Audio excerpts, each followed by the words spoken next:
Hey y'all, Bill the How-To Guy here.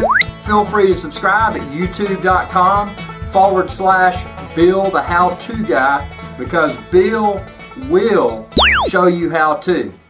Hey y'all, Bill the How-To Guy here. I just wanted to talk about green screening. Now, if you don't know what green screening is, you've probably seen weathermen and they've got the map behind them and they're pointing at it. Well, you know that map's not actually there. And that's a great real-world example of a green screen. But now, due to the technology that's affordably available, a lot of people with a home computer can green screen as well. And all it takes is either a solid green wall or a green piece of fabric. Now, there's a lot of green screen kits that can be purchased affordably on internet sites such as Amazon.com. You can get a kit with lamps and fabric and everything, probably in the neighborhood of $130. Or you can just paint a wall in your garage chroma key green, and use some good lighting and video. But once you've captured your video of yourself or whomever in front of a green screen, you can then drag it into a video editing tool.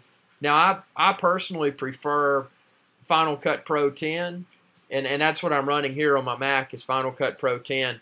But you can green screen in the out-of-the-box iMovie application as well that comes with a Mac. And then if you're a Windows user, there's an abundance of video editing tools for Windows. Personally, from my experience, and I know people may disagree, but from my experience, I never had a good experience editing video on a Windows computer. But on the Mac, it's just super simple, the video editing as well as the green screening. So once you have a clip, whether it be yourself or some sort of object filmed in front of that green piece of fabric or green wall, what you can then do, and this is Final Cut Pro. So in Final Cut Pro to green screen, what you do, you go to Effects, and then you go to Video Keying.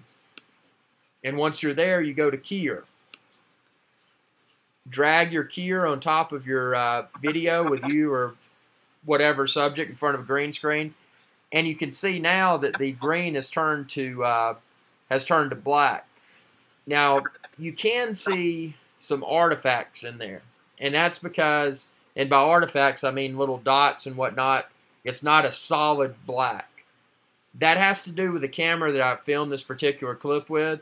So the higher quality of the camera, the better out of the box keying you're going to get. Now see, once it's rendered it, now it looks good. See how solid black that is?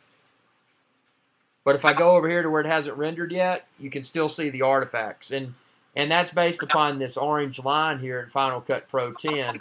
That indicates the rendering status.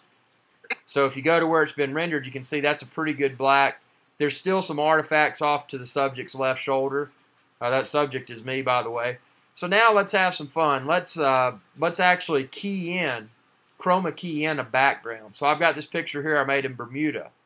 So what I'm going to do to key it in is simply select the clip. It could be a picture, it could be a full motion video, whatever, and drag it down below your frame, below your piece in the timeline where you've got the green screen. Now you can see there I am, and it looks like I'm in front of the ocean in Bermuda.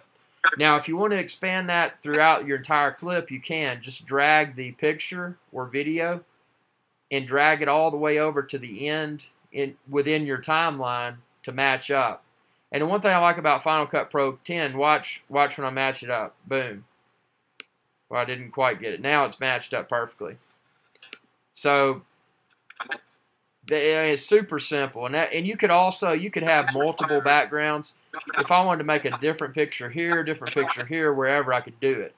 Just put it directly below in the timeline. And likewise, I could mix up still photos with movies if I wanted to. But there's one problem here. We're doing this in widescreen, so we want to have the ocean expand all the way to the edges of the TV or computer monitor, whatever they may be watching it on. So to do that, pick your still photo. In this case, it's a still photo, but it could have been a full motion video clip. Pick that in your timeline. Then go up here to where it says video. You'll see where it says transform. Beside transform, it says show, and it's got a box. So click that box. Now you'll see your background. You've got little balls that you can drag. So in this case, I want to make it wider. The height's okay. So what I'm going to do is drag this ball here and expand it. Wait a minute, I hit the wrong button. Okay, there we go. So drag that ball. Just expand it till you're stretched all the way out in your monitor and hit done. Now that's all you see. You see me in front of the ocean. And that's a simple green screen effect.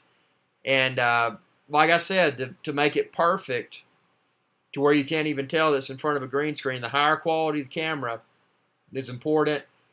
And then also the lighting.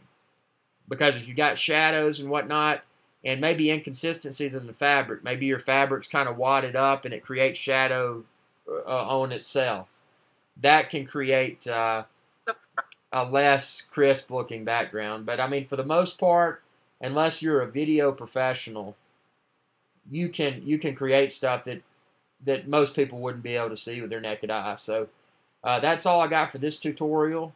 Feel free to check out all my how-to videos on Bill the How-To Guy. That's youtube.com/Bill the How-To Guy. Thank y'all for watching.